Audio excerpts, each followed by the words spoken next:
Estamos en comunicación con Gustavo Segre, que es prácticamente el Pelé de Brasil realmente. ¿Me escuchás, Gabriel? Gustavo, ¿cómo estás? Muy bien, Ignacio, muy bien, gracias. Bueno, la verdad que un gusto entrevistarte, hace tiempo que no hablábamos, siempre has estado en Quiero Mi País en los peores momentos y bueno, consideramos que este momento amerita un poco de equilibrio y de perspectiva para entender un poco lo que está pasando en Argentina. La primera pregunta, Gustavo, sería, ¿podremos en algún momento parecernos a Brasil a nivel económico? ¿Nuestra clase media podría llegar a ser tan pujante como la clase media de Brasil? Bueno, primero, estoy en el programa porque yo quiero a mi país. Yo vivo en otro país, pero yo quiero a mi país y mi país es Argentina.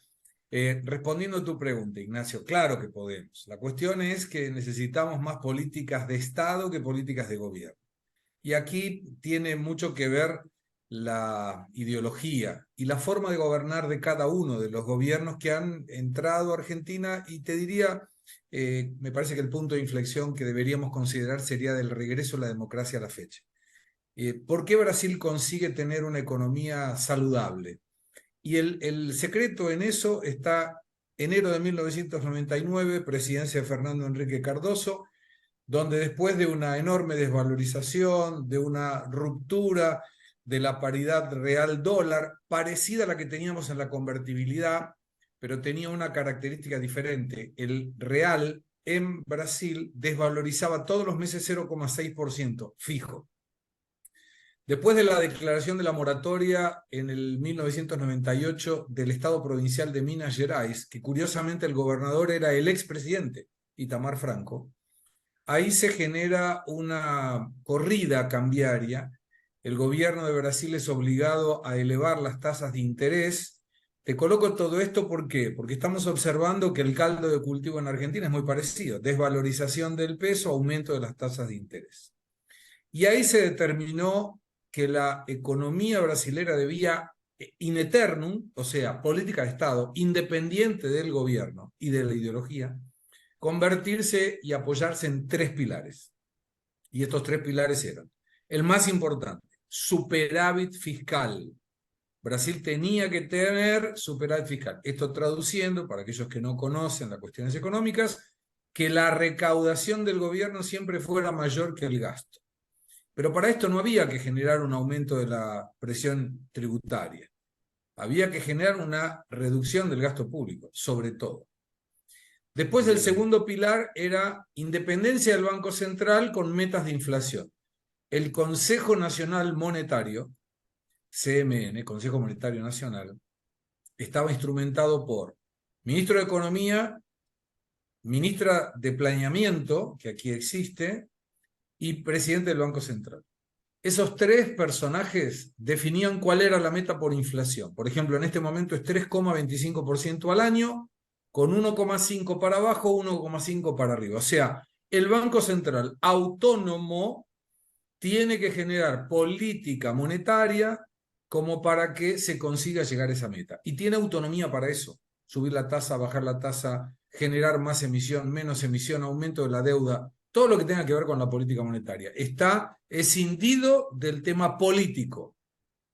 Por ejemplo, ahora eso. Esto quiere decir que no, sería inviable lo que propone Javier Milei de cerrar el Banco Central. Yo no estoy de acuerdo. Una vez debatí con Javier Milei en la televisión. Ahora te respondo mi opinión sobre eso si quieres. Pero termino con el tercer punto. Sí, por Libertad favor. cambial. La libertad cambial genera que para no tener restricciones, cepo, problema para pagar al exterior, problema para girar al exterior, la mejor manera es generar oferta. Y para generar oferta tenés dos caminos. El primer camino, superávit comercial, que el país venda más de lo que compra, las empresas obviamente. Segundo camino, generar condiciones macroeconómicas que permita que la gente del exterior quiera invertir en Argentina, con lo cual Mm. ingresan dólares productivos, no son especulativos que van a hacer carry trade en la bolsa o por la tasa de interés. Lo que va a hacer es genera que ingresen dólares para inversiones, fábricas, negocios, comprar bienes de capital, lo que sea. Esos tres pilares es lo que consiguió Brasil en 1999 y generó que último gobierno de Fernando Henrique Cardoso, ok, primer gobierno de Lula, ok, mantuvo los tres, segundo gobierno de Lula, ok, empezó a decaer en el segundo gobierno, primer gobierno de Dilma, ok, y ahí empezó a decaer todo. Cuando se destruye ese trípode, Dilma se fue al demonio con la meta y se fue al demonio con el superávit fiscal, tuvo déficit fiscal, colapsó todo. Y ahí solo volvió a estar en dos pilares con el gobierno Temer, que consiguió controlar la inflación, y volvió a estar en los tres pilares en el último año del gobierno Bolsonaro. Superávit fiscal, libertad de cambio, que siempre tuvo, porque siempre tenía oferta de dólares, y autonomía del Banco Central, que se determinó por ley en el gobierno Bolsonaro. O sea, el presidente del Banco Central en este momento, Lula lo detesta, se llama Roberto Campos Neto, pero no lo puede sacar, porque hay una ley. No puede cambiar el presidente del Banco Central. Entonces, esto te muestra que hay una política de Estado que independe del gobierno y que el país va para ese lado. Y está yendo bien. La inflación proyectada para este año de Brasil es 4,86, un poquito por arriba de la meta, porque la meta es 3,25 con 1,5. Sería 4,75. Pero la verdad, 4,75, 4,86 a mí me atiende perfectamente. ¿Cómo están las exportaciones de Brasil? Superávit comercial cada vez mayor. La previsión para este año es un superávit de entre 70 y 80 mil millones de dólares. Y las inversiones directas del exterior, esto que mencionaba, dólares entrando productivo, deben terminar en 70 mil. Son 150 mil millones de dólares que entran a Brasil todos los años. ¿Cómo Debemos tener hacemos reserva. nosotros para poder, no digo 150.000 millones, pero para exportar la mitad por lo menos? ¿Qué hay que hacer? ¿Cómo atraer inversiones para que llegar a ese objetivo? Para traer inversión y seguridad jurídica, fundamental. Segunda cuestión, libertad de cambio. Vos tenés que tener un cambio que sea único, no puedes tener 14 cambios donde aleatoriamente el gobierno te sube uno, te baja el otro, te restringe uno. El oficial no es oficial. Si yo no puedo comprar, no es oficial. Es un dólar del gobierno, digamos, pero no es oficial. Y ojo, porque Argentina no lo están divulgando, pero las deudas comerciales que el país tiene a través de sus importadores con los exportadores del exterior está entre 30 y 50 mil millones de dólares, que este gobierno no está pagando. Con lo cual es una bomba que va a explotar después. Entonces, ¿cómo haces para eso? Bueno, primero tenés que ecuacionar el superávit fiscal. Y para eso lo mejor es bajar el gasto público. Esto es claro. En esas dos tesituras apuntan Javier Milei y Patricia Bullrich. Massa no le interesa. El populismo de izquierda nunca le interesó controlar el gasto. ¿Qué es lo que se tiene que hacer entonces? Bueno, si no controlas el gasto para mantener un déficit fiscal, o aumentas la emisión monetaria, ya lo vimos, termina en inflación enorme, fuera de control, o aumentás la deuda, nadie compra porque no pagamos, 8 veces hicimos pito catalán a lo largo de nuestra historia contemporánea, con lo cual a nadie le interesa prestarnos. Y la tercera es aumentar la carga tributaria, no da más. Entonces, me parece que en ese camino no se podría. ¿Cómo aumentás la exportación? Bueno, primero, si vos liberás el tipo de cambio, una persona que hoy recibe 370, 380 pesos por dólar va a conseguir resolver, no te digo mucho, 600. Porque en el momento que liberás, el blue baja. Esto es categórico. Hay un blue porque hay un mercado ilegal y no hay oferta. Por eso sube.